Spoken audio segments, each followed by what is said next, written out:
what's going to be How's It Hanging? How's It Happen? You guys know who it is. This is Kevin from the Chord Progression Podcast. The podcast Rolling Stone magazine describes as one that initiates profound discussions with rock and metal artists, allowing fans to discover the creative workflow of their favorite musicians and understand the factors that make the bands exceed or fall from fame. We are also sponsored by Dark Fusion Systems, the best for your custom computing needs. Get $100 off your entire using code ZPPod at darkfusionsystems.com. Look to the podcast below. Let's go to our feature presentation. When we interviewed Gore back at the end of October, they suggested this band called Stoneside that Alex used to be in, and Stoneside reached out, listened to their music, and here we are. So come join us for an incredibly deep conversation about finding your passion, finding the confidence within yourself to go forward and do these things, and how all of this makes sense in their music, where they talk about true stories of those who have passed away. This is an incredibly eye-opening and inspiring conversation, so be ready to really feel something incredible. I can't wait to show you guys this one, so enough of me. Let's go! Yeah. Well, ladies and gentlemen, boys and girls, listeners of the Chord Progression Podcast. After our episode with the band Gore from Texas, we had these guys actually mentioned on that podcast as a band that you should be checking out. From that, though, they contacted us and said, hey, check out our stuff. We've heard a couple people talk about you. We'd love to have a chance to be on. And if you listen to their music, it's going to have a great alternative metal style, progressive metal style. And honestly, if you are any remote fan of Sleep Token, you're going to want to check something like this out. I'm being dead serious about that. With songs that are all about true stories of those who have passed away, usually in some definitely heart-hitting ways, you're going to want to check out this band as they dive deep into so many different topics, so many different sounds, in so many different ways. So let's meet the guys. Please welcome Dave and Matt from the band Stoneside the Podcast. So gentlemen, welcome to the Chord Progression Podcast. Thank you, sir. Thank you. It's an honor to be here. It is a pleasure having you guys here today. How is everything going in your world as of late with the band, just in life in general? Just how's it been going? Been great. Yeah. Man, life's been pretty awesome. You know, I can't complain. I'll just echo that sentiment. We're in a fucking good place. It's not wrong to be in a fucking good place, to have that kind of just content feel where as any time in life, anything can get crazy, especially in the music industry. Anything can go in any different direction. But if you're in a good place, it just breathes some sort of comfort in what you're doing, but also allows the happiness and allows the energy that you get from creating music to just absolutely thrive. Well, you know what? That's what you and I were talking about before we went live. That's where it is. That's the answer. Is that we're on the precipice of doing something where we feel like our true passions always were. You know, we've all done the work and grinding thing, but we've all had either professions in music or hobbyists in music, and it's all been a lifetime pursuit, us being, trying to master our instruments and how to use them and express ourselves. So I would say, to be in the position that it looks like we're in as a band, yeah, the days don't get any better than being validated at the highest level, so that you can look in the mirror and be like, wow, all those hours really might have been worth it. Everyone who doubted you, everyone who said, when are you going to quit this? When are you going to give this up? You're not talented enough. You're not 21 years old. You're not pretty. You can all be like, and you were wrong. So yeah, I feel like we're in a great position. This is the kind of thing that'll validate me, Matt, and the rest of our guys, hopefully for the rest of our lives. I'll say I certainly hope it validates you guys for the rest of your lives on something like this, given the fact that, again, we were talking about this a little bit before we hit the record button, but when we look through life and we look at so many different things that we could have done, there's definitely passions in there that we want to go forward on and we want to pursue, because we only get one shot at life. You only get one swing at it. Why would you go for a bunt single instead of trying to hit a home run with the one chance you got?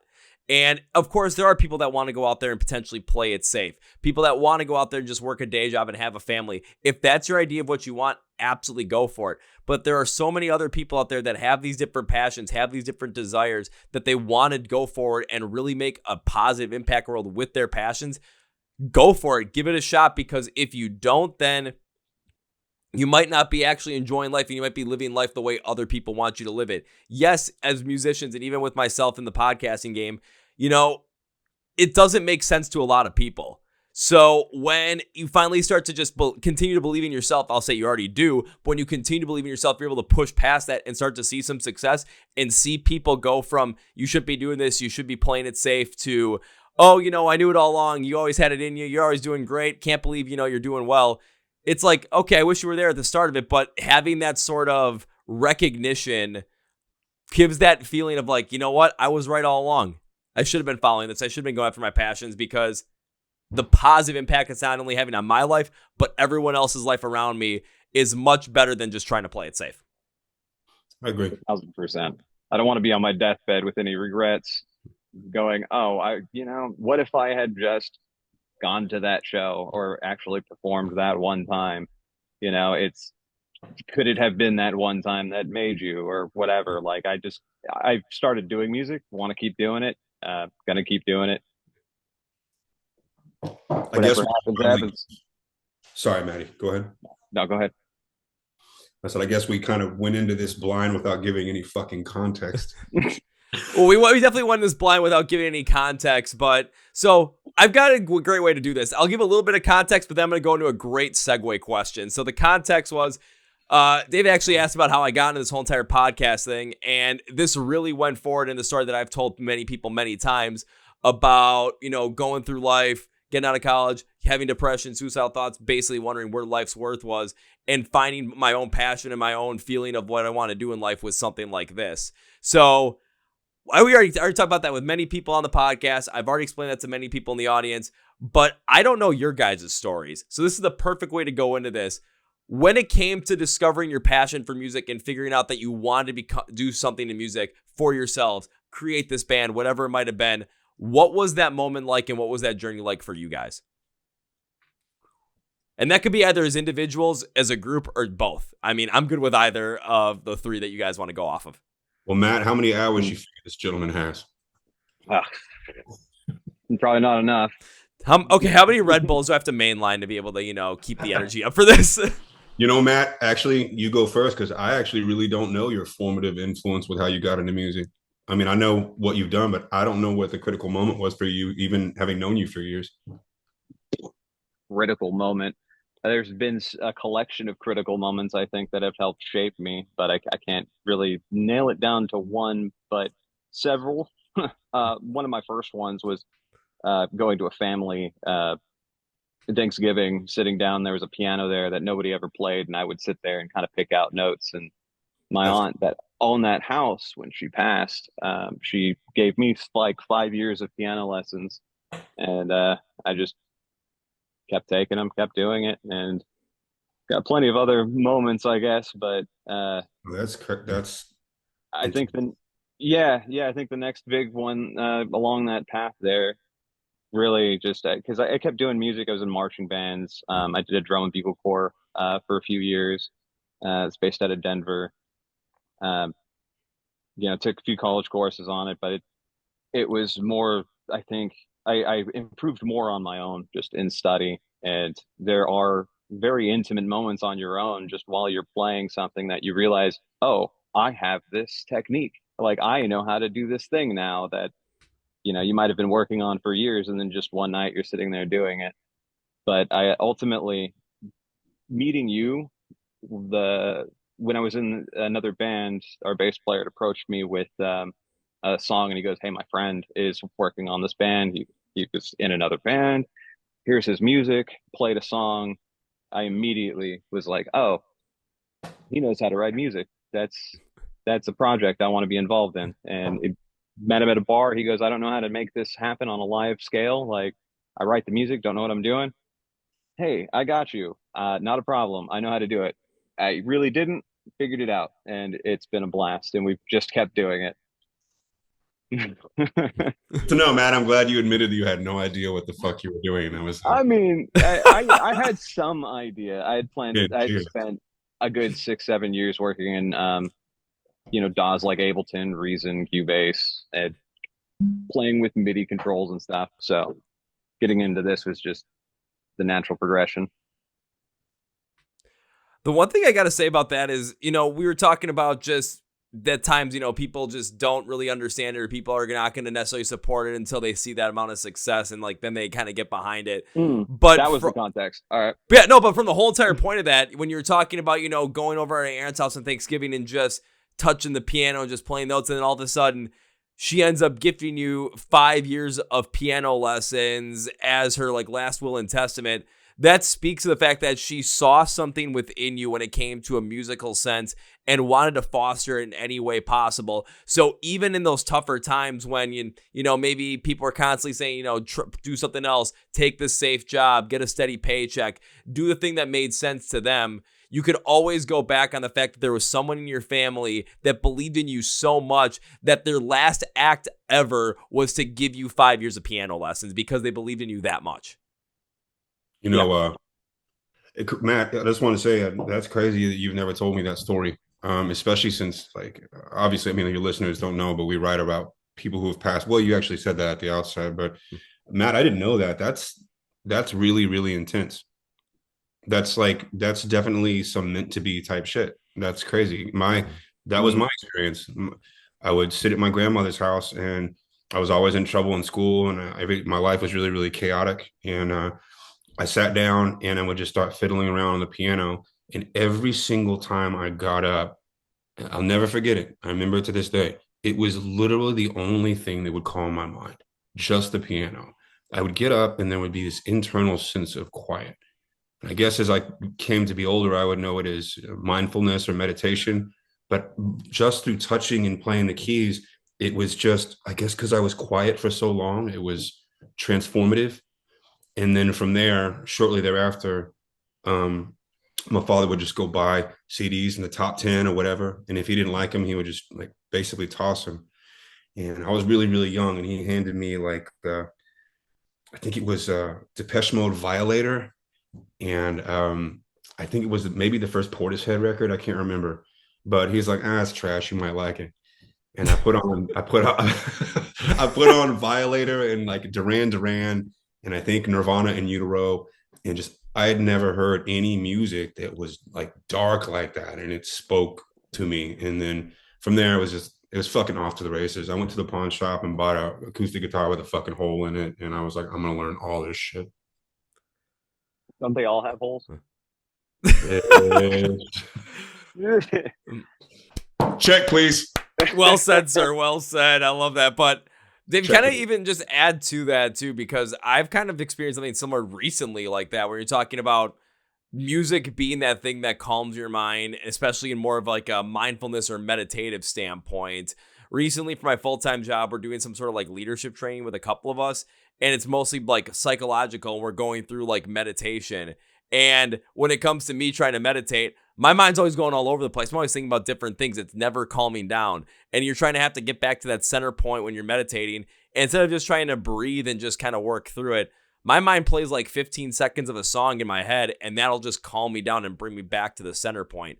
Or if I'm really amped up or something, I really need to just like calm down, or something's really not going well and I'm getting a little too emotional in my own self and I don't want to let it go too far out, listen to a song, listen to some music, and it brings you right back. So when it comes to just a lot of chaos around, and if you're able to find that calmness in music, being able to build up on that skill set and then deliver that calming emotion, not only to yourself, by yourself, through yourself, but be able to do that to so many other people through your music, because you listen to the sound you guys have with Stoneside, it definitely has that beauty behind it that you can really get lost in and find that calmness in your mind, whether it's a more of the progressive and alternative stuff, or whether you get heavy with it and just really draw it out there. So it really does have a powerful feeling to it, and it mixes both sides of what your influences in music when it came to that initial inflection point of, this really means a lot to me, and this is inspiring me to go and find more about this and find more to do this with. Yeah, I mean, I don't know about Matt. I don't know. I come from a line of musicians. I mean, my early childhood memories of my 5 uncles and my mom. And they would all just play music and sing. And my grandfather, he was a great piano player. And, my mom was first chair soprano. But, you have to discover the passion for yourself. There's a million world champion athletes out there that literally never picked up a ball. And they're just And there's no shame in that. It's their talent to use as they choose. Mm-hmm. But had certain things not happened to me, if certain things hadn't been put in my hands musically, if certain things hadn't been taken from me, I don't know that I would have ever had an interest in music had a certain set of circumstances been existing in my life the time that I put those albums on and put those earphones on for the first time. It was a lining up of things that made me say, this pain that I'm feeling, this angst that I'm feeling, the things that occurred to me in my childhood. I don't know if that music would have had any meaning had I not been in that place to begin with. And it just kind of called me on. It was all I thought about. And I guess because it's within your blood, it's always been calling to you anyway. I just didn't know. If I had not been in pain or dealt with the things I did, I honestly don't know if I would have ever explored music, which maybe sounds crazy, but I just don't know. I liked playing the piano and I liked listening to music, but those early albums were put in my hands at a time that was really hard for me. And that's really the only reason I decided I wanted to make music. I wouldn't say that's necessarily hard to understand, especially when it comes to breaking it down in this way. I think there was a study that was done that says most people find their favorite bands or favorite type of music when they're around the age of 14 or 15 years old, when their body's going through the most amount of changes. So there's a lot of chaos around there. It just, whether it's socially, physically, mentally, psychologically, there's so many different changes that are happening. And you discover a certain thing, especially in a sound of or a type of music that you just connect with overall, that helps you discover more about yourself and really find that comfort within you, whether it's some kind of confidence, whether it's just some kind of calmness, or just a certain piece of your understanding your own identity at that point. And again, it doesn't have to be 14 or 15 years old. It could be younger, but it always happens when there's a lot that's going on.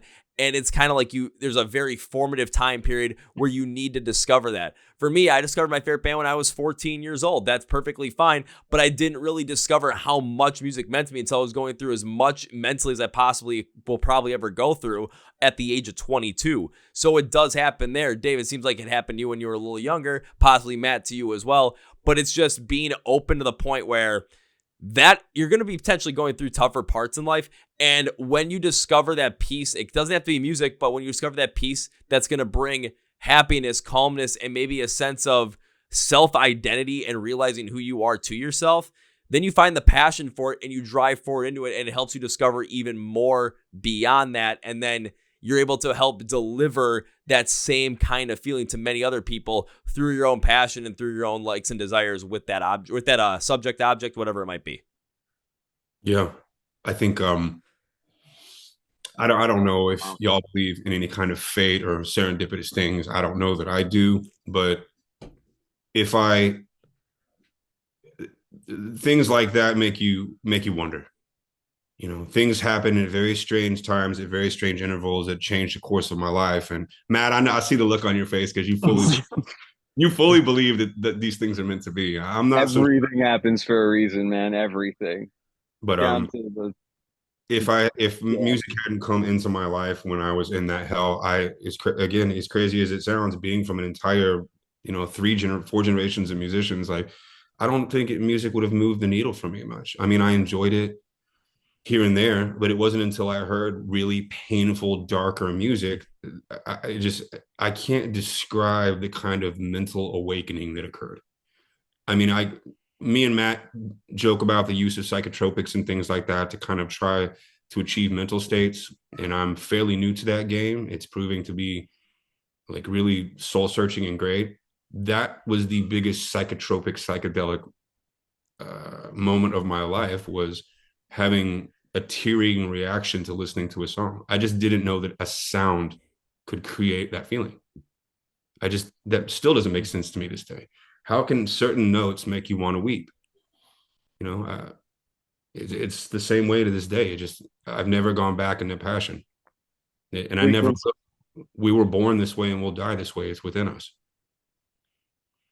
I think it just had to be awakened. It just has to be awakened in all of us.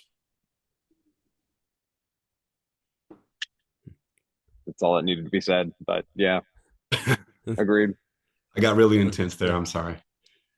You get really intense to the point where Matt's like, I don't even know if I can top that with whatever answer I'm about to give or whatever I'm about to build up on that part conversation. It's just the Scotch talking. Yeah. It's the Scotch. It's the beauty of the Scotch, but you guys end up taking a lot of that deeper and darker and definitely more emotional side of music into your own music as well. Like I said during the intro, because you guys write a lot of your songs about true stories of those who have passed away.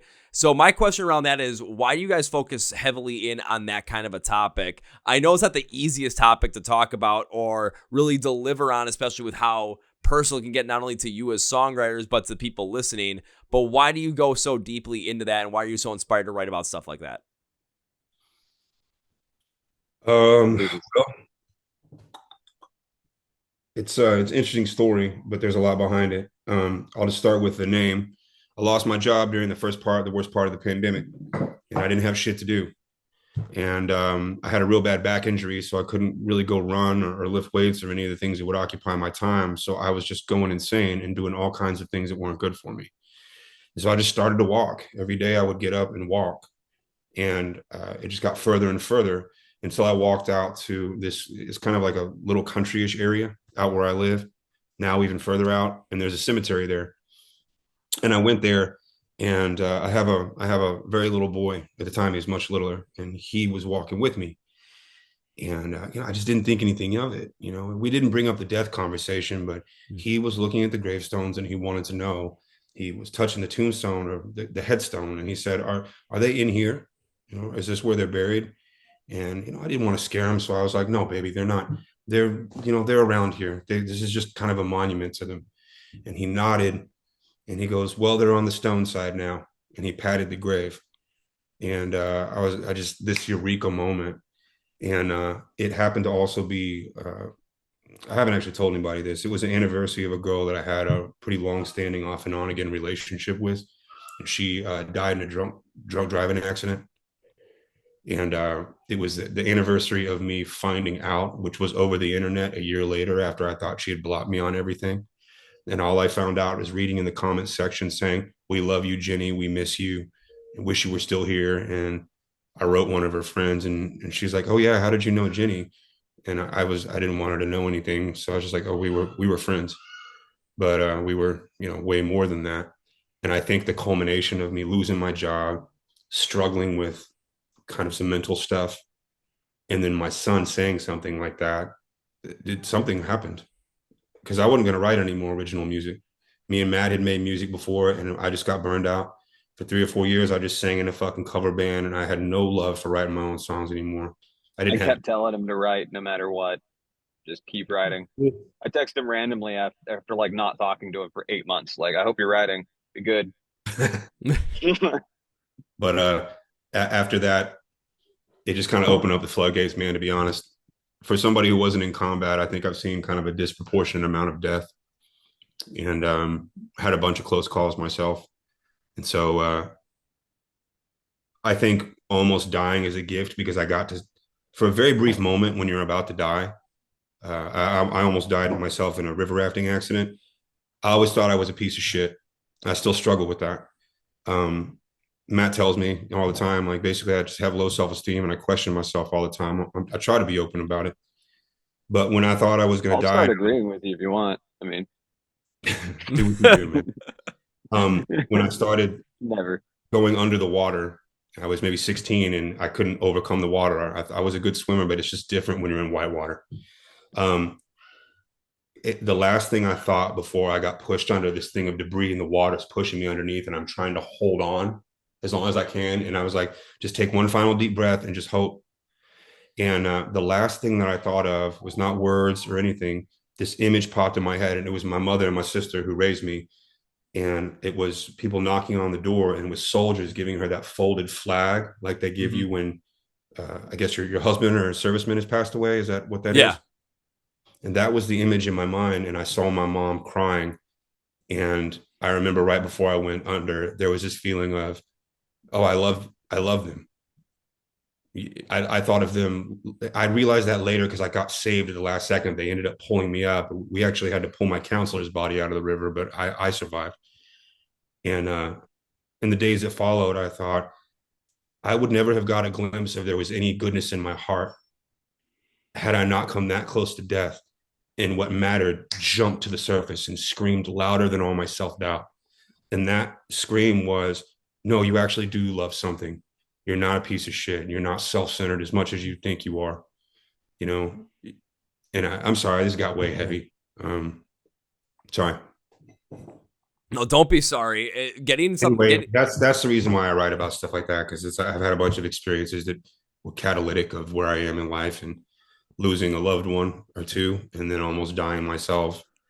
And when I wrote about other people in my old bands, or wrote about my own experiences, like my personal experiences, I never got any better. Singing about this caused me pain, that caused me pain. Mm-hmm. It wasn't until I started telling other people's stories that I started to feel some kind of a purpose or healing. I'm done. Sorry. I'll say don't be sorry for what you just said, just given the fact that that is something that is not easy to say or open up about, especially with the context that we're talking about. But for us, not only as music lovers and listeners, but just as human beings, we get to get a deeper look at exactly where your music is coming from and getting a further understanding of something like this when we get close to death, whether it's a death within our potentially ourselves or death of people that are close to us. We tend to have these specific realizations of, the things maybe we wish we would have done, or we wish we would have said, or we wish we would have realized. And then we realize them at that moment because it's just this absolute rush of different ideas. When we're human, we always tend to focus in on the negative, especially in the conscious mind. We always tend to focus on the negative, things that aren't going right, things we wish were going better, or things that are just going against us and we just can't get past them. And we fail to absolutely understand the beauty that is within life, the beauty that we actually have. So the story that you told, Dave, where, that last thing you thought of was your mom and your sister crying, and then realizing that the love was there, how much they love you and how much you love them. Now that positivity is absolutely coming to the surface. And luckily you got pulled out of the water so that you could feel that and you could go forward with that. So by talking about other people's experiences, other people's stories around there, whether it's, talking about people that have dealt with suicide, dealt with cancer, dealt with being widowed, dealt with or any kind of other thing that is going to take life away from us, you end up telling these stories and we get to take a listen to them and we get to understand, these terrible things happen in life, but we have a chance because we're alive right now to actually understand the good things that are around us, the good things that we have, the good people that are here, and the positive impact that we can have so that we can make life the best for not only ourselves, but for the people we care the most and anybody else around us. Whether it's just you and your family, or just going over people's house for Thanksgiving, just being present, that could be a huge thing. If you're a musician like you guys are, making music that helps people understand these things, helps people to realize certain things because the way you put these songs together sonically, lyrically, instrumentally, the way they're patterned to evoke those emotions so we can look deeper inward and understand these topics and concepts. It is truly a beautiful thing, and you really don't get to fully dive deep into that, unfortunately, unless you really experience something like that or you can have some sort of relatability to it. I know, Dave, you definitely have a lot more relatability to it with those stories that you just told, but it helps us as people that may have not gone down that path or have experienced those things get a better understanding of what that is and get to actually feel the positivity of realizing the beauty that is within life and the beauty that we have in life before it's too late. Well, I hope that I hope Stoneside, I hope all of us can transmit that sonically if we can't do it with our words. I think you can pull people out of the water with the music. Absolutely. Legit gonna make me fucking tear up, man.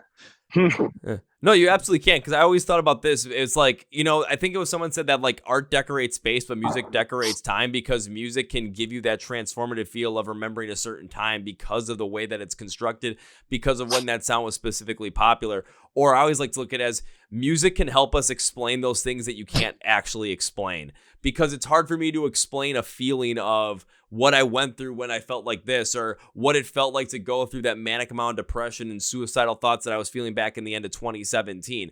But a couple of years later, I was listening to a song by the band Polaris, and I had to literally stop the car on the highway to like listen to the whole entire thing again, to really hear it and really understand if what I felt is what I felt. And it absolutely explained every bit of it. So I'm able to just pull out the sounds and be like, if you listen to the way the lyrics are sung, if you listen to the way the instrumentals play off and they hit your emotions, you'll get a further understanding of what it felt like to go through that time frame. And now at the back end of it, I'll listen to that song all the time, not because it reminds me of that time, but because it reminds me of that I got through it and then the positivity that I still get to experience beyond that. That's the beauty of music sonically, because if we can't properly explain what we felt in those things to other people, we can create the sounds that'll help them relate to it and evoke those emotional responses within them for them to understand what it was like to go through something like that. And then that's where sympathy and empathy can form, and that's where even greater human connection can become more prevalent. Yes, exactly. Sound is powerful. Yeah. Yeah. I mean, to the soul, man. Yeah. If we can't reach you with the words, then, you know, hopefully we can reach you with a sonic component that will make you feel whatever that is. You know, not all the stories are sorrowful. They're not all tragic endings. You know, some of them are not. Some of them are just perfectly peaceful endings, but things that were learned from that person's last moments. You know, I think people think of death as being dark, and it's not. You weren't aware that you were unborn, and you won't be aware when you close your last eyes, according to my belief system. You know, so I mean, in my personal belief, why fear death? Death ain't shit. It's not. You know, physical pain and suffering and emotional pain, that matters. And what matters is that you don't want to be in the integrity versus despair stage of life where you're looking back and all of a sudden the flood of all the things you wish you would have done hit you and you can't. It's too late. It's too late. You're terminally ill, or you're physically incapable, or you have trouble walking down the street because you're really, really elderly, but your mind is still sharp enough to have regret. And I don't fucking want that. And I hope that no one else has that either. I wasted the first half of my life giving too much of a shit about what other people thought, about what I should do with my life and what I should be. And, you know, I watched people pass away that are far better men and women than I am, you know, just seized off the planet before their time. And all those things started to come together for me. And I'm just not going to be laying on my tombstone or laying on my deathbed and saying, you know, God, I wish they would write Fortune 500 CEO on my fucking tombstone when I die. Said no one ever. You know, I want a pair of boxing gloves. I want the faces of people I love, ice cream, single malt scotch, and a musical note. Cheers. That's what I want. And Matt, I don't need anything. Matt wants a Tesla. Whatever. Oh, what? Tesla. Well, a tombstone in the shape of a Tesla. Okay, a Cybertruck. Cybertruck. Done, I suppose. Yeah. No, I don't.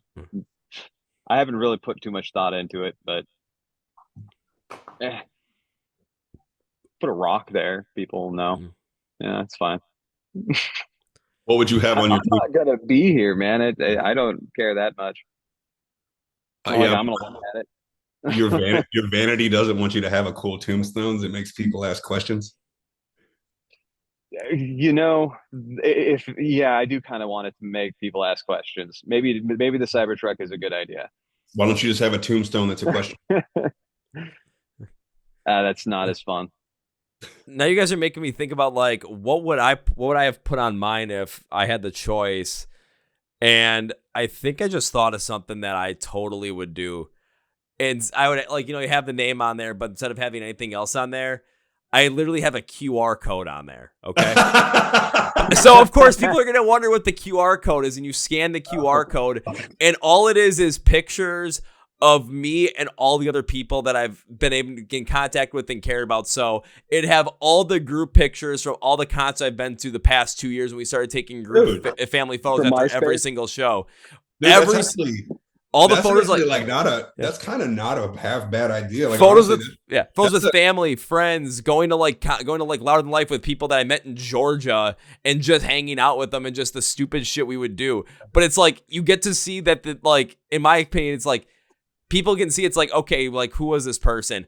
Or you can just see, you know, the positive impact that I wanted to have on people, and if I actually pulled that off. And hopefully people can go there that I know might scan it, and all of a sudden they're flipping through, and it's like they see a picture of themselves. That's really interesting that you That's really cool. No, that's what I was going to say, Matt, is like you were maybe joking around, but to be honest, that's like some Shark Tank idea type shit where next into the tank is Chord Progression Podcast with scanning tombstones. But it's actually a fucking great idea. It's an encapsulation of their life. We can send them to the merch page. Personally. Yeah, because I'm thinking about this from a different perspective. I think about my grandfather who died 3 years ago, where it's, as a family, we all have the pictures and everything. And I got to see a lot of the pictures from when we were, for the funeral and everything.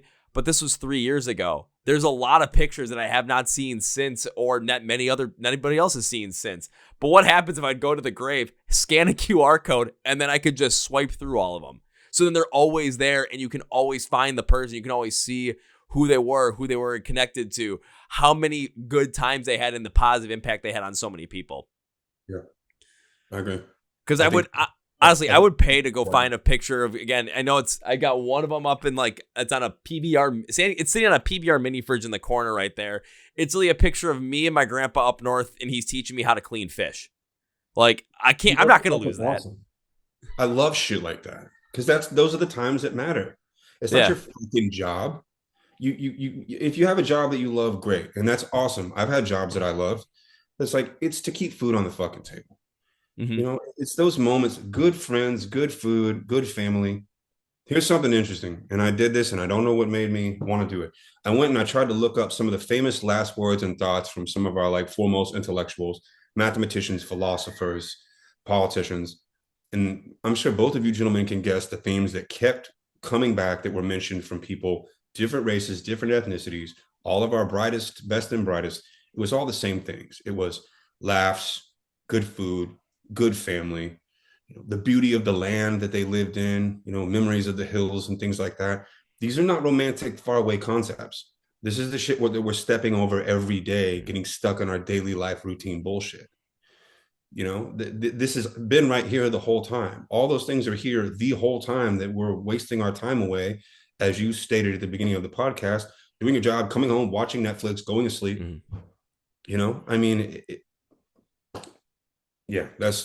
I think I just nailed why Stoneside is valuable to me, is right there. I think you just did, and you also just nailed down exactly why doing the Chord Progression Podcast is important for me and why it's one of the biggest pieces of my life, if not maybe the biggest piece of my life. Because if I wasn't doing this, I would just be doing that same thing, be sitting around watching Netflix, not doing anything, and just, I'd be focused so fully in on whatever full-time job I had just to keep putting food on the table or try and get further and further to the point where, maybe I take control of the company. But like you said, no one ever has Fortune 500 CEO on their tombstone.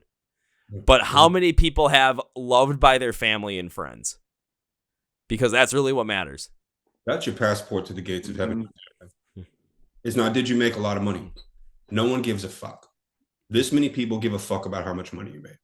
Yeah, did you love? And if you made money, what did you fucking do with it? Did you make an impact on your world? Did that go to a good cause? Is the money going to be the thing that defines you? Again, they're not going to write that on your tombstone. They're not going to take your millions and pour them in the casket with you. Giving them to somebody else after you die is an inheritance. That's great. But your job itself is not going to be the thing that you spent so many hours, especially so many young men, working to build their career. And they look in the rear view mirror and they're in their 40s and they're like, why am I unfulfilled? Well, the windshield is bigger than the rear view mirror for a reason. That's something I think about a lot too. And I think about this where it's, I still have a full-time job. Yeah, I'm working hard at it too. So I can try and at least make enough money so I can keep putting money into this so that I can make this my full-time thing.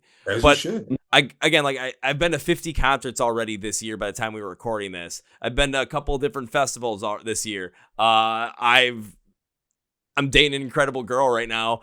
I get to see my favorite friends. I get to see my brother get married later this year. And I think the only thing I have to complain about really is, man, I could really use a lot more sleep.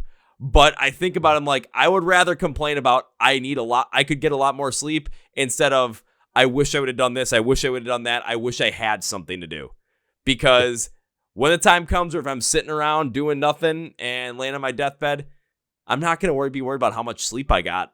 I'm going to be thinking about all the times that I had, because there's not going to be really any thoughts of, I wish I would have done this or I wish I would have done that. You know what I think it boils down to is that probably everybody, you know, that you want to be able to look back with some degree of integrity and be like, know when to hold them, know when to fold them, know when to walk away, know when to run, that you played the best cards you had to the best of your ability, that you don't look back and you thought, I didn't even wake up until I was 65. I don't want to have that moment.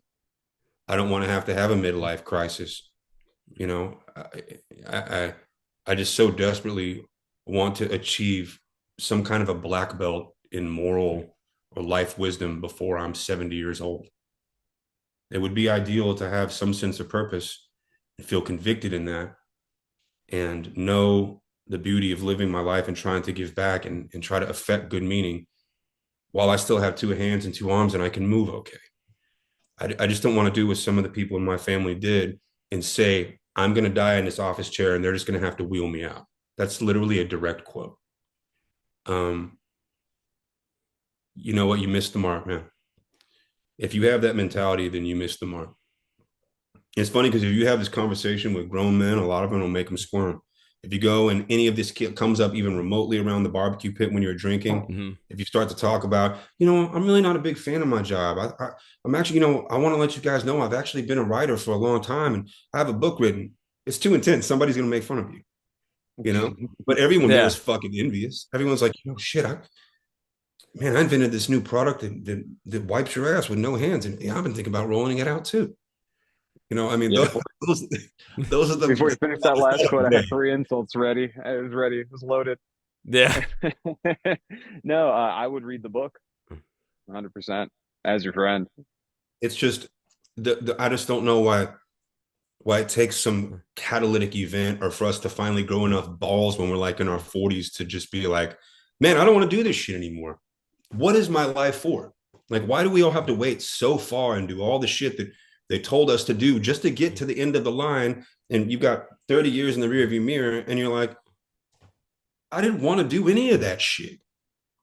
Like, I'm done with those moments in my life. And Stoneside is one of those things that it's a constant reminder, even though it's very dark to sing about these things and it does bother me.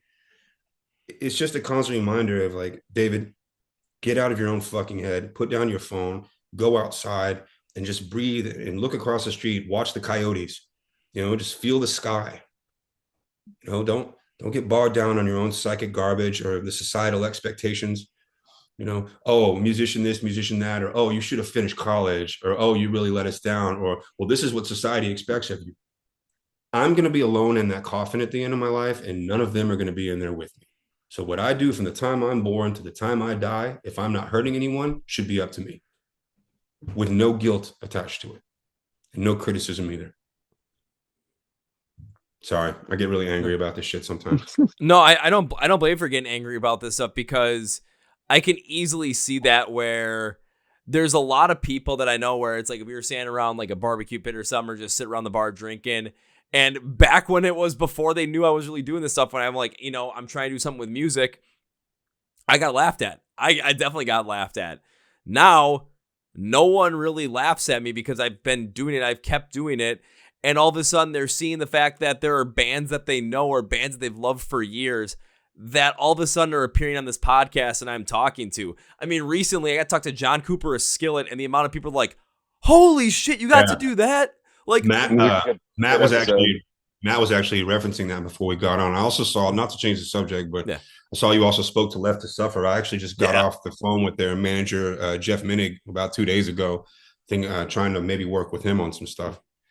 Small world. Yeah, it is a small world, but it's like, it was kind of cool. Like when I got to interview John Cooper and all of a sudden, because I've listened to Skillet since I was, in high school. I was like, this is still a cool thing for me too. But it was something where it's, people are like, oh man, that's so cool. I can't believe you got to do that. So now it's like a lot more times when I bring it up, it's just like, oh, who are you interviewing now? Who are you doing with this? And then talking with some of my very close friends, if we're sitting around, one friend wanted to go back to school to try something different, feels free enough to talk to me about it because I've done something for myself too. Had another buddy that was quit his whole entire job to take something that maybe had a chance to make his life for him and his wife and daughter so much better, but it wasn't a guaranteed thing. Took a shot at it, still gave him the support he needed, and now he's freaking flying in that job, doing incredibly well because his drive is for his family.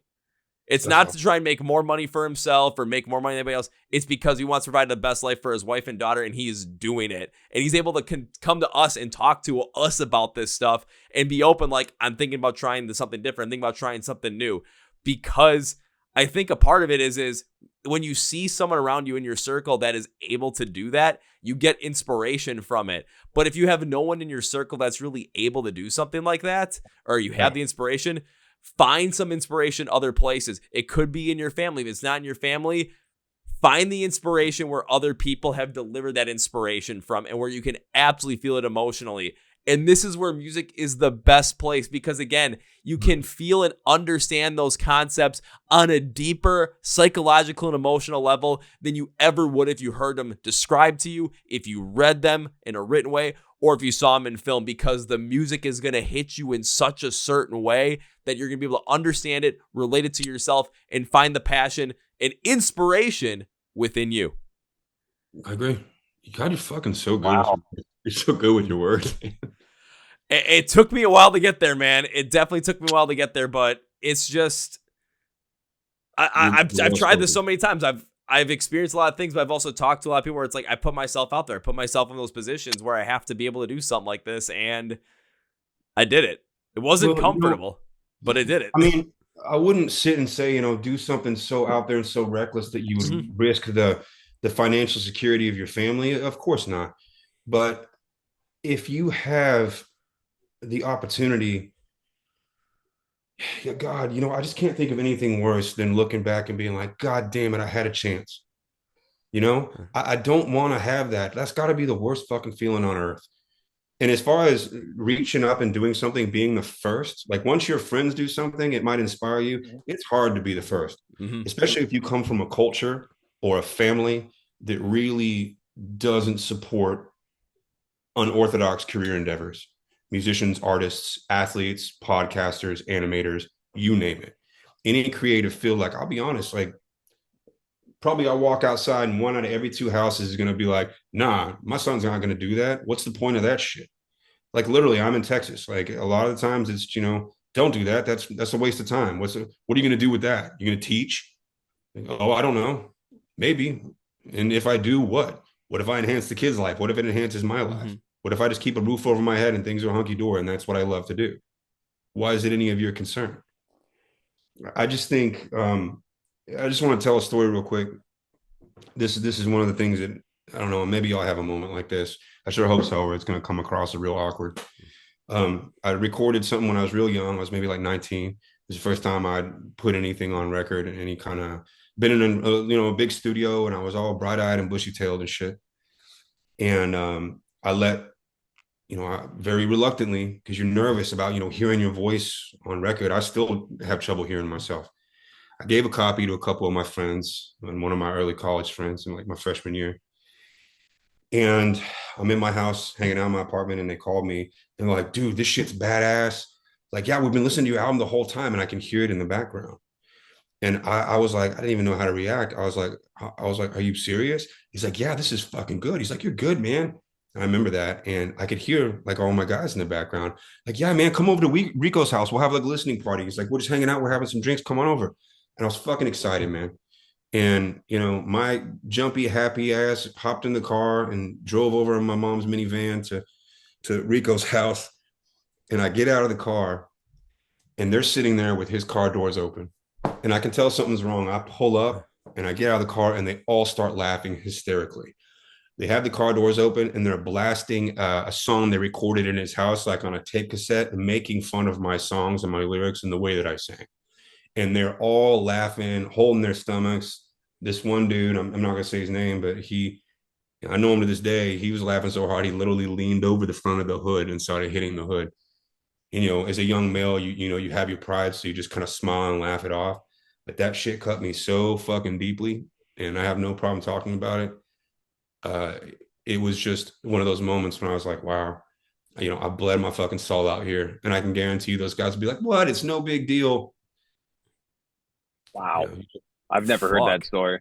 I've known you for years. Then on top of it, my grandmother shortly thereafter, she said, I heard your band broke up. And she wrote me a letter. It was a Christmas letter or something. She goes, I think that's a good thing, and underlined it like 3 times. So now you can focus on things that are going to take you places. And that combination of things, it made me realize, like, I'm tired of living for everybody else. I'm going to do whatever the fuck I want to do. That was the beginning of that process. But I don't know that I would have gone into that had I not experienced something close to death. I think it was all those things lined up to take me to where I am now. And I'll tell you one thing. If we do end up signing with one of these labels that we're talking to, it will be the greatest moment of validation in my entire existence on planet Earth. And it won't be an I told you so moment. It will just be the years of people laughing when you were young or feeling like an outcast, the memories of pulling up in that driveway, and I really put my heart into this, and I already hated how I sounded, and I was unsure, and them all laughing at you. It's not about fuck you, I'll get you back. It's just knowing that I stayed the course and I believed in something. And there were those who believed in me the whole time. Like I'm sure there were with your podcast. Like, man, that's dope. I wish I could do that. But the vast majority of people are like, yeah, that's cute. You got your little podcast going on. Oh, that's cool. Another millionth podcaster, right? Yeah. We get shit like that all the time where I grew up.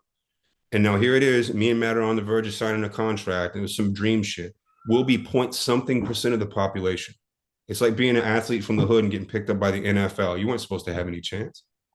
And to be able to look in the mirror and be like, you should have listened to yourself earlier on. But you're here now, and maximize the rest of your days. Believe in yourself, kid. Yeah, I'm still learning, man. It's a work in progress. Believe in yourself. Somewhat, I'll say that's a heartbreaking story, but it's also incredible at the exact same time where all of that cuts you so deep where people can be so freaking cruel. And then your grandma tells you, oh, it's a good thing that happened.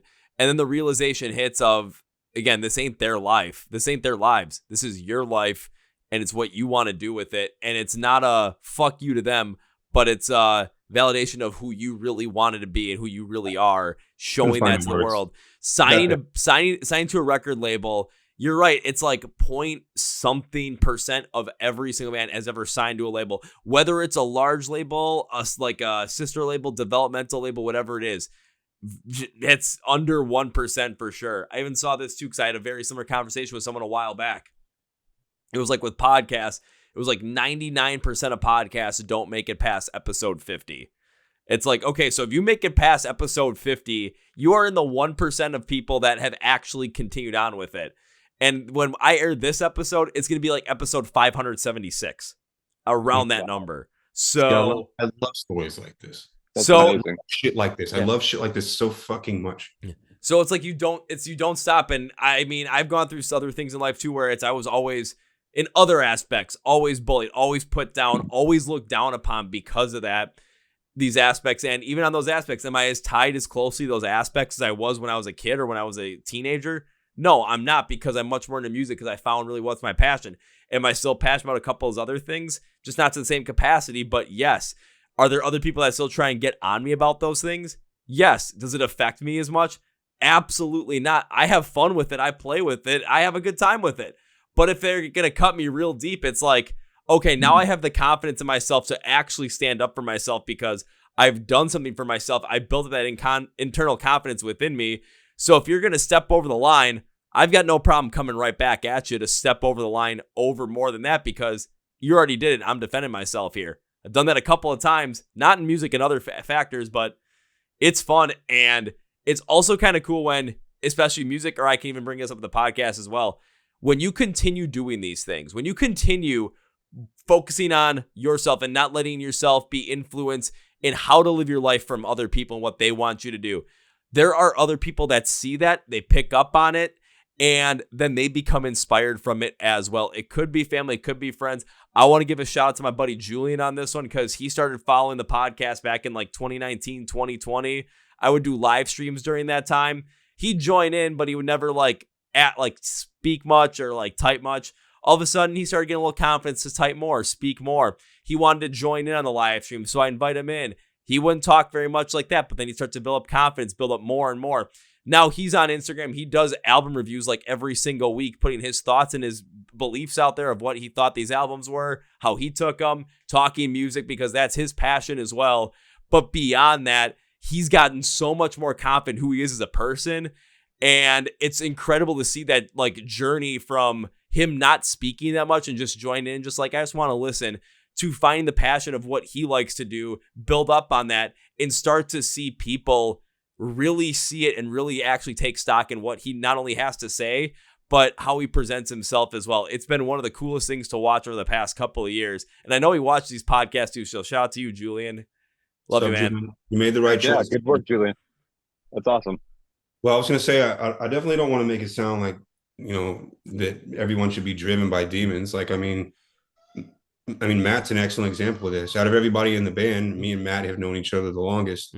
And Matt's always been pretty optimistic. It just seems to be part of his nature. And like, he has tried to imbue me with that confidence, and I'm not blowing smoke up your ass here, Matt. I mean, I really mean it, but that's all right. The people that I grew up with were not like Matt. I mean, I've had my supporters, but, Matt has had unwavering support. I remember when he listened to the first shit that I said, he's like, this is going to be huge. And I kind of rolled my eyes, no offense, Matt, but I was like, dude, there's a billion of me and there's a billion more in line, a billion that have came before me.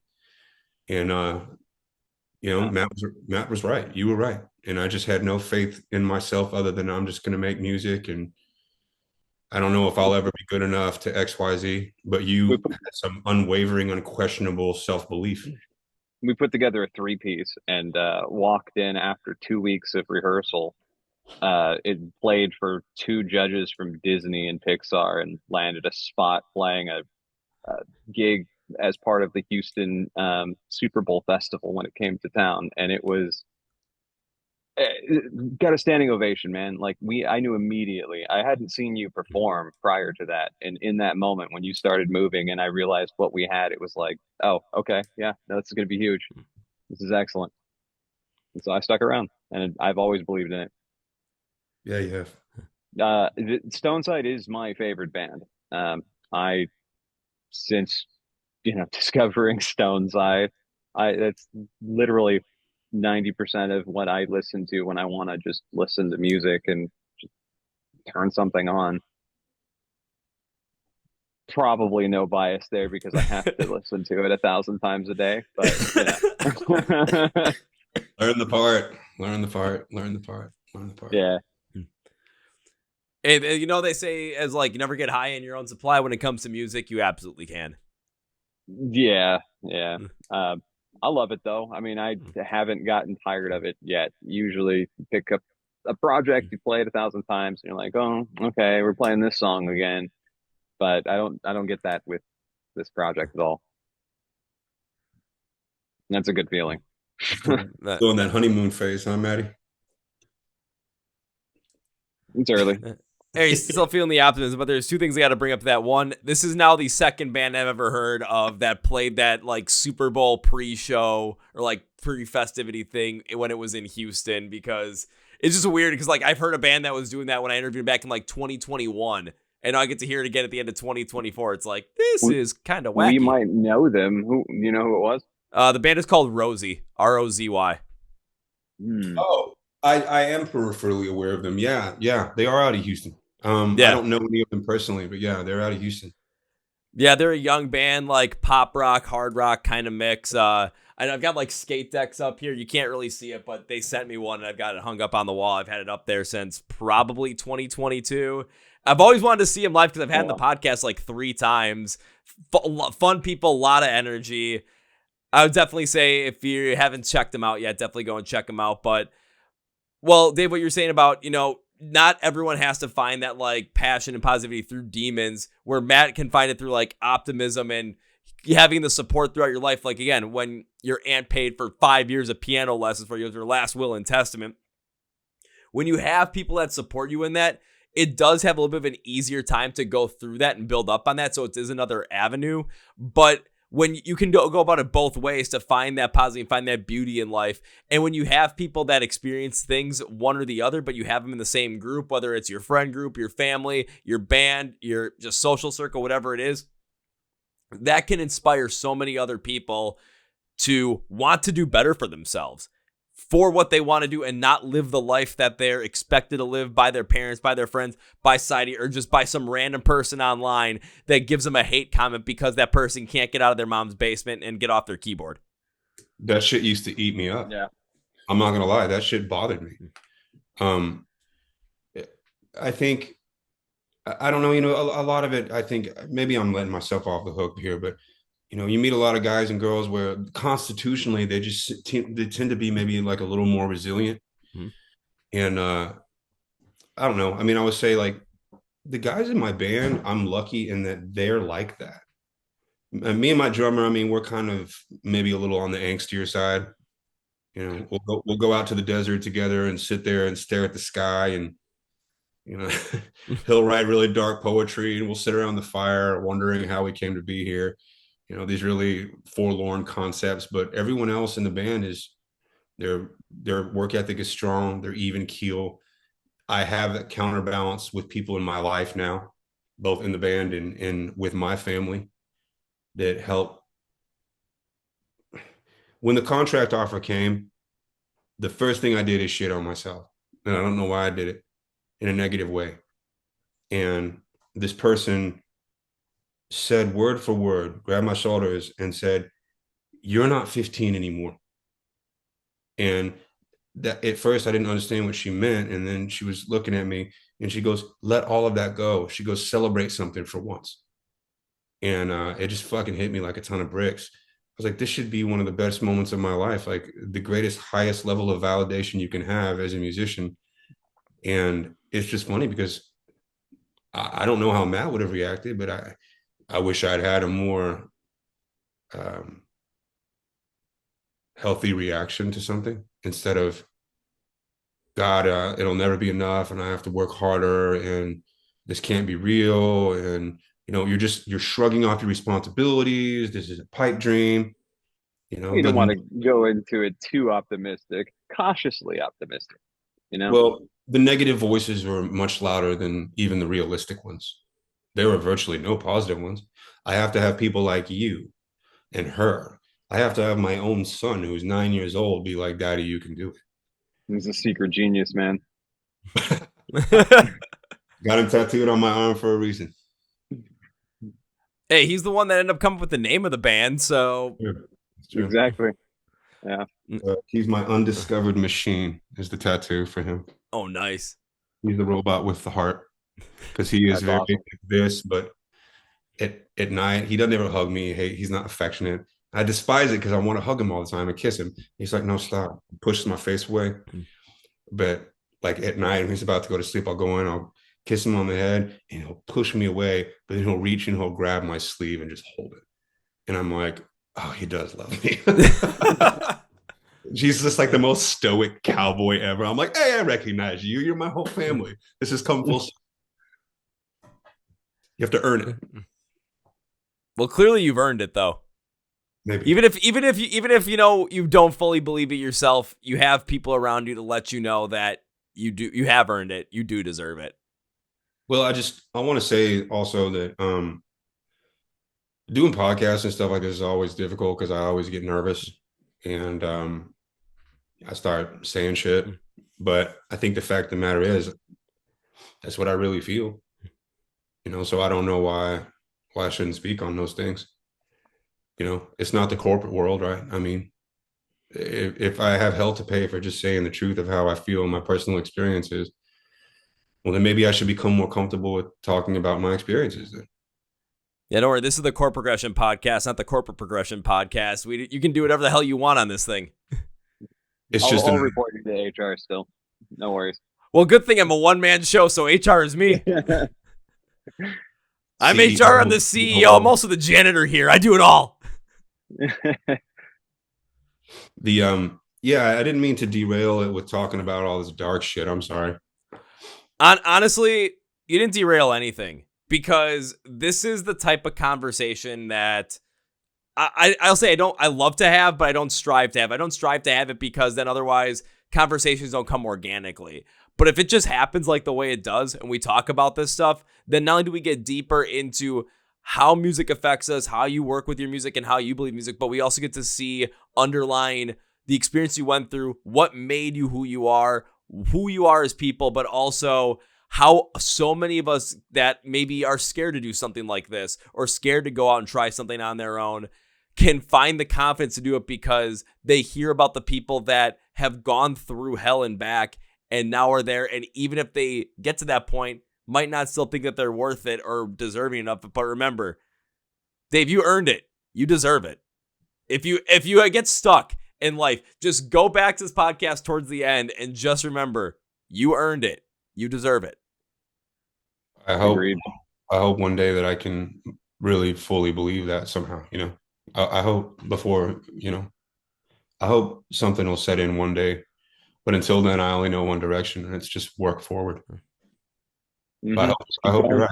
I hope I have a moment where time freezes and I can finally just be like, guys, we did it. Just put my arm around my guys and be like, we did it. We fucking did it. I can say it, but I don't know if it's ever gonna. I don't know if I ever crossed the finish.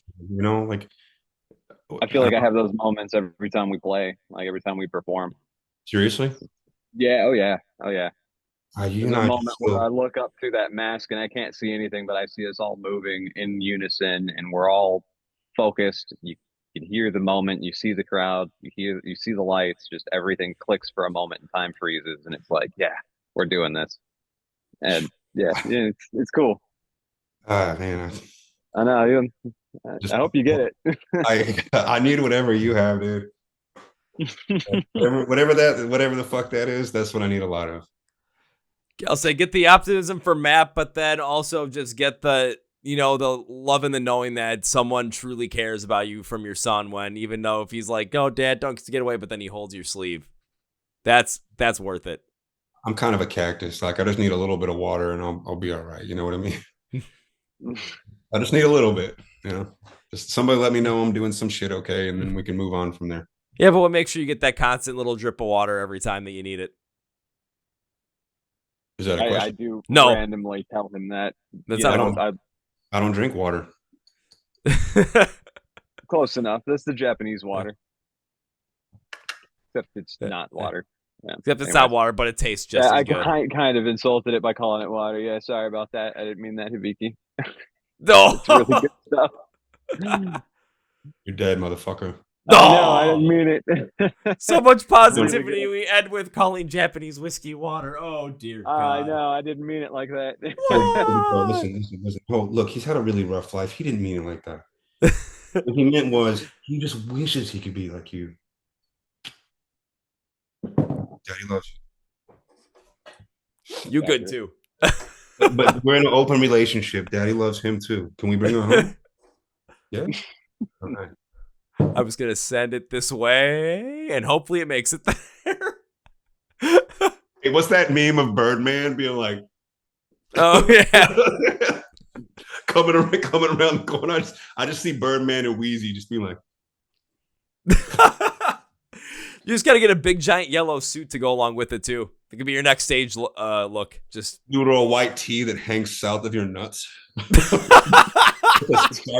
a starched white tee that, bro, I don't know what happened to that. Like, you don't see that anymore. That one hood ass white tee that looked like essentially a prison nightie.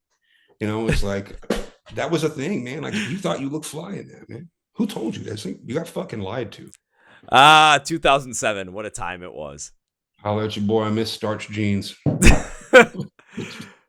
Well, guys, before we wrap this up, I got one more question I want to ask you. It is the question that I asked Gore that brought your name up to this podcast and brought you guys on here. So I have to put you on the spot, and there's two of you on here. So between the two of you, can you guys name me 3 bands or artists that you love that you would love to see more people get into right now? Matt, you're overlooking the obvious. Yeah. Look at your screen, Matt, and read your shirt. Yeah. Okay, so my other band, the Nova Skyway, they're fantastic. Great They group of are. guys, They are. They're amazing awesome guys. musicians. The music's amazing. It's a lot of fun to play with these guys. And a Definitely great start voice. there. A great voice. I would say definitely a band to keep on the lookout is one friends of ours that recently also got picked up. They got picked up by Sharp Tone Records. I can't remember if they have Loathe or not. I thought maybe they did at one point, but they're called Post Profit. So Yes. PROFIT. You know the Post Profit guys? They've been on here twice. Oh shit, I did not know that. Oh, Yeah, awesome. they're doing big things, and like I'll tell you honestly, the Texas scene right now, like you can't deny it. Like there's something going on in this fucking state. I don't know if it's just we're all fed up of the bullshit that's happening down here or what. If it's the weather, I have no idea. But there's this hotbed of music that, like, within the last 2 years, it's like major label, major label, major Yeah. label, and I'm fucking so proud. I've never been more proud to be a Texan than when we can be associated with guys like those guys. They're just badass. Just I recommend all of them, any Texas musicians, but particularly Post Profit and his band and Nova Skyway. Those guys have put in the work. There's a great voice. They're great musicians, and they're just fucking cool dudes. Yeah, playing in the different bands around town, it's always I would say recently seeing the people, down the hall that practice suddenly getting snapped up by labels. It's like I feel like there's a lot of people recently that are, like you said, there's something happening here in Texas. Sure. But yeah, all of these guys from all of those bands, especially Anova, Post Profit, they're all it's incredible to see that there's so many musicians in the scene right now that absolutely have no egos. Everybody's just very down to earth. Yes. Um, you instantly get along with people just because you can walk into a room and it's like, hey, what's going on? And it's you don't even know anybody. It's like, oh, hey, what's up, guys? Suddenly everybody's just you're there for the music. You're there to share your creation with somebody else. And I think Well, that's I wanted to say one thing also, but you being a Midwesterner and us being from Texas, like I don't feel like we can understate that the culture that you came from does impact that. Oh There's yeah. an asshole in every Texas, and there's a humble guy in every, West Hollywood, Los Angeles, or Miami. But by and large, oftentimes you are a product of your culture. There's no getting around that. I mean, Midwesterners and Southerners and Texans are known as having this genteel, welcoming nature, but tough as nails for a reason. And you're gonna find that with our musicians too. Like I have very few problems with any of these guys ever. And if it needs to get resolved, it gets resolved fairly quickly. I think I really am proud that the musicians out of our state are getting recognized because you get to hear all this negative shit about Texas, but there there are a few things that can compare to the culture and the pride that we have here and the music that comes out of here and the stories that we express. And all those bands, Post Profit, Nova Skyway, us, Gore, that similar thread runs through all of us. And we deserve it. Well, most of us deserve it. you deserve it. You guys deserve it. And I'll throw a couple other Texas bands for everyone in there as well. One, already mentioned them, Rosie. Go check them out. They've been on the podcast multiple times. I would be remiss if I didn't say Kingdom Collapse. They're on my sweatshirt right now. They've been on the podcast the most out of anybody from San Antonio area, so go check them out. Also, be sure to check out our friends and Catch Your Breath too. They're from the Austin area, and they're on they're on Thriller. Yes, Thriller, and then Chernobyl the Secret too. Ooh. Chernobyl the Secret. You got to fuck with that, man. Yeah, that's good shit. A lot of good shit. A lot of great stuff from Texas bands, so be sure to check them out. And be sure to check out Stoneside as well if you haven't. We had a great conversation. We talked a little about music, but there's plenty more dive in the music, so go and dive right in. Right after we close the podcast with this, because, guys, it has been an incredible time, an incredible conversation with you guys. Thank you for being on the podcast. We're going to close this out with three things. First things first. This incredible conversation with Stoneside will always be here for you to go back and listen to watch, remember, so you always know that you earned it and you deserve it. I'm going to keep saying that, Dave, so you make sure you remember it. But when it comes to getting into the music of Stoneside and getting to them as a band and following along with them, here's what you're going to do. Go script to the podcast floor. It says find Stoneside online. Links and labels are going to be there for everything from social media, where you can watch YouTube videos, where you can stream their music, download music, buy their music, get some merch, and when they go out on the road, where you can go and see them live. It's all going to be down there for you.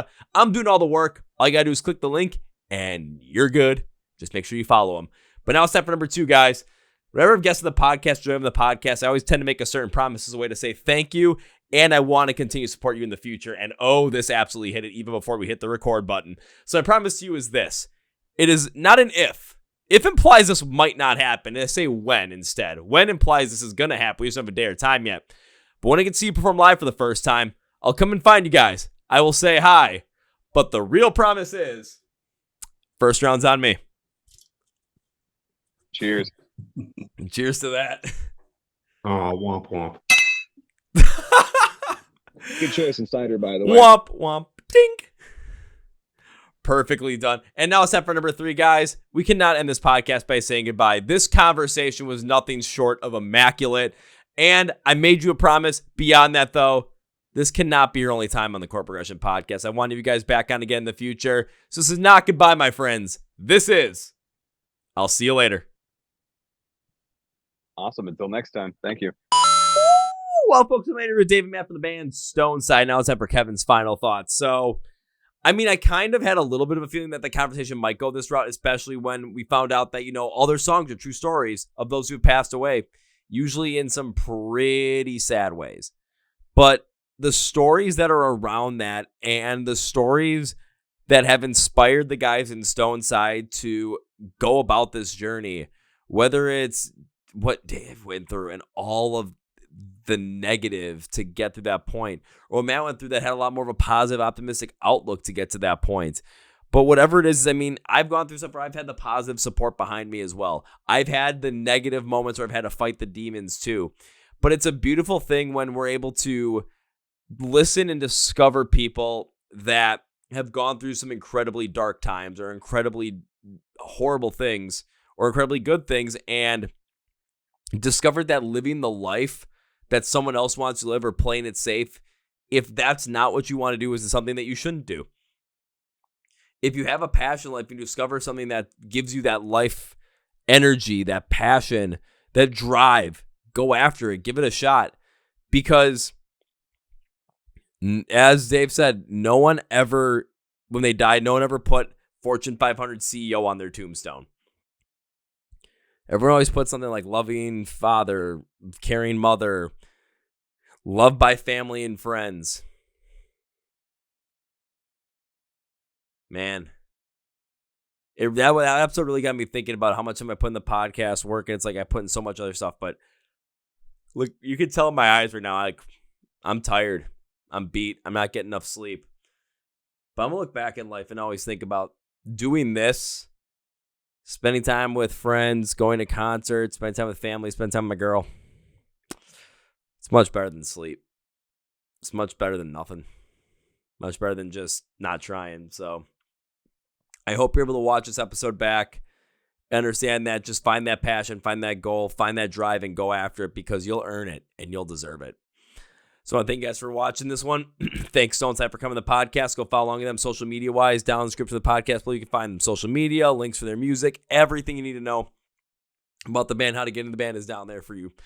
Be sure to follow us on the Chord Progression Podcast. We're on Facebook, Twitter, Instagram. Subscribe button's right down here on YouTube, so hit that bad boy. Hit the follow button on Spotify or Apple Podcasts if that's your preferred method. Hit the like button to help positively push these episodes in the algorithm. I want to thank you all for showing up today. Remember, go after that thing, because you'll earn it and you'll deserve it. So that's good, everyone. Thank you for listening to the Chord Progression Podcast. My name is Kevin, and you guys are every single one of us, the big, healthy, and hearty. See ya! Yeah.